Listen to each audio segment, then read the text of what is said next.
सो मेरी तुहाडे अगे अपील है, गुजारिश है, रिक्वेस्ट है, निकलो, उठो, पहुंचो इस्लामाबाद।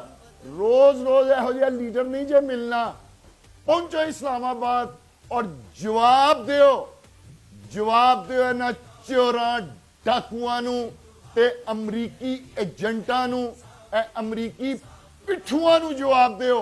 और इस्लामाबाद पहुंच के इन्हां अमरीकी पिठूआं दा, आसिफ जरदारी दा, नवाज शरीफ दा, मौलाना फजल रहमान दा, इन्हां दा लक भन दिओ उत्थे पहुंच के। और वो लक पता किस तरह भनना है? वो लक भनना में तुसां इहनूं देखो,